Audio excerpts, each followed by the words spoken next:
Netflix, no! Okay, I am Gabby Slocum. I'm Ashley Bell. Welcome to Season 2 of... Netflix, no! Okay. Oh. We're here to review a summer movie since we spent all summer not giving you reviews. And I spent all summer lifeguarding, so what better movie to review than The Lifeguard? Starring Kristen Bell. Okay, so the general synopsis of this movie is that 29-year-old Kristen Bell is a journalist up in New York, and she writes this article about a tiger that makes her really depressed. And so, since she feels really unfulfilled, she moves back home to... Nowhere, Connecticut. to be a lifeguard again, because that was her job when she was in school. Which, let me just tell you, lifeguard and journalist are like the opposite jobs in the world. Like the most opposite you can do. Correct. So. And she meets these boys that like come to the pool and teenagers and they're punk and they're skaters and they're so cool. They're so cool. And then she ends up having a relationship with 17-year-old Little Jason. Little Jason. His name is literally Little Jason.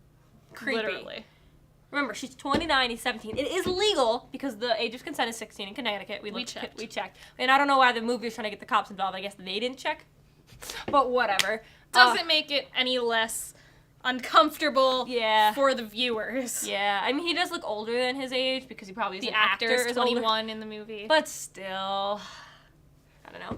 Kristen Bell without makeup in this movie, though. Interesting choice. I really for most of it didn't even notice. That was like one of the first things I noticed, actually. I kind of liked it. Especially in her New York job, she like really wasn't wearing any. Well, I'm not surprised because I read some of the comments on the Netflix review, and they were all like, well, I decided to watch this movie because Kristen Bell was in a swimsuit, but then she was really ugly, so I was super disappointed. Also, pedophilia. And I was like, all right, I don't understand your 1-star rating for that, but whatever, Netflix viewers. The plot goes on. There's other stuff happening, I guess. She has two friends back home in her hometown where she was like valedictorian and super awesome. Matt and Mel. Mel has a husband we don't like.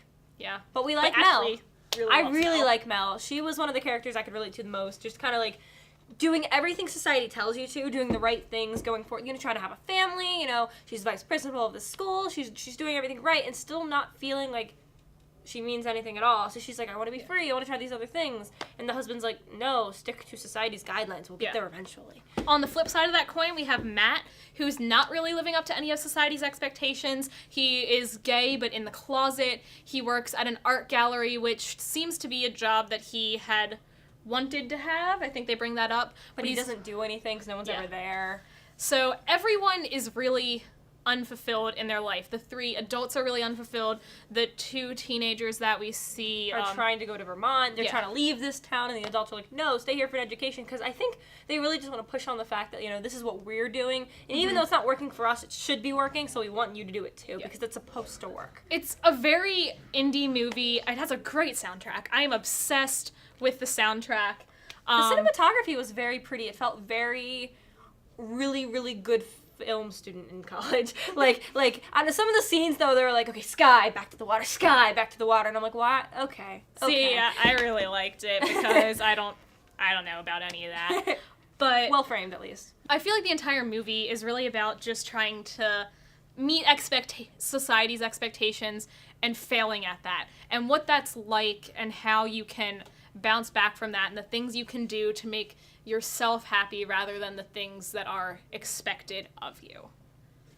I really like that. I think one of the things that was really trying to talk about in this movie is how cages and stuff don't exist in the forms that we always know them as, and it starts that off pretty early with the tiger living with humans in like a house environment almost. It was a hotel, small room in New York, yeah, apartment. Which isn't a cage for a lot of us, but for this tiger it really was, because it wasn't the environment it should be in. And then all movie they kind of go on that, because like the town you're in or whatever change you put on yourself can be your own cage. So I think that's what it was really trying to talk about. I didn't particularly enjoy it, but I could see what it was going for, so I think the message was clear at least. Yeah. And going along with what Ashley said about the chains you put on yourself, that actually gets a really physical interpretation in the movie when little Jason's best friend, the one that's really saying, we want to go to Vermont, we want to escape this, ends up hanging himself in the woods. And it's really a tragic, a really emotional moment for little Jason. We get to see a lot of the depth of his character there, which is really phenomenal. Yeah. I mean, I think all of the actors and actresses that were in this movie did a fantastic job at exploring their characters' motivations, their inner life, their fears, and I really appreciated all of the choices they made. I don't think I disagreed with a single one. One of the performances I really enjoyed, it was actually Lee's mother.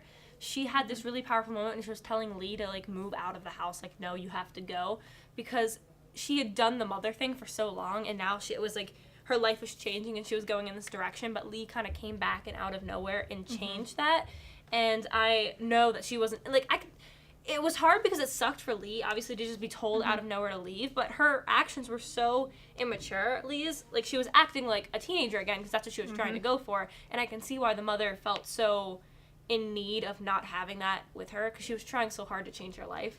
I think one of the mother's best lines, actually, one of the best moments in the entire movie, is when Lee and little Jason are in this shed that the family's trying to build. Lee's mother and father have been trying to build for several years, and Lee's, like, making fun of it because they were working on it before she went to New York, and it's still not done. It's been several years.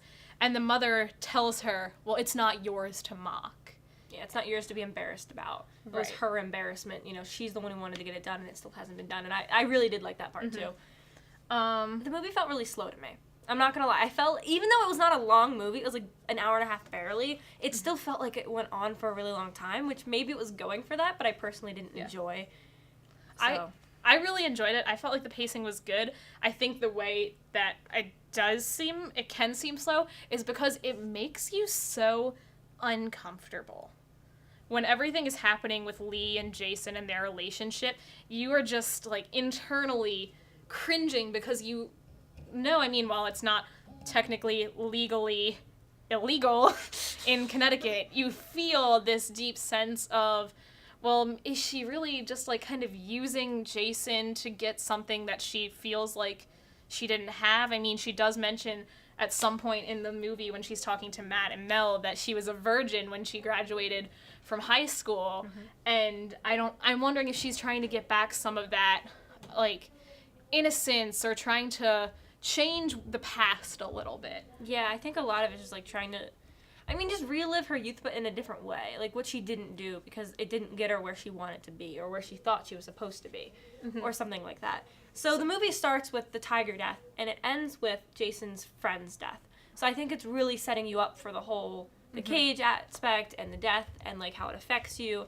and just, like, what precautions we can take to get people or ourselves out of situations that lead us to those kinds of endings. And learning to accept yourself and accept that nobody is perfect, and that the society's expectations aren't your expectations. Not much else I can say. I didn't love the movie, but it wasn't as bad as everyone kept telling me it was going to be. So if you really like indie movies with really indie soundtracks, I think you'll really enjoy the movie. If you're just looking to watch Kristen Bell in a swimsuit, maybe you'll enjoy it. She's in a swimsuit a lot. What would you give this? I would give this probably 3.5, maybe 4, but I'm leaning towards 3.5 just because it does make you, like, cringe.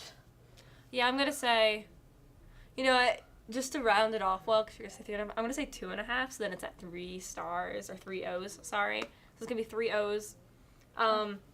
Just for season 2, by the way, our O scale, the more O's, the worse it is out of 5 O's. Yes. So 1 O means awesome, 0 O's is, like, perfect. I don't know why this is on the thing at all. 5 O's is a, like, awful movie. Don't ever watch it. Yeah. If there's something that you want us to watch, comment below. We'll try to put it on our list. We could use more movies to watch. Trust us. So 2.5, 3.5. Final thing, 3 O's. So one last time. Netflix, no! We'll see you next week.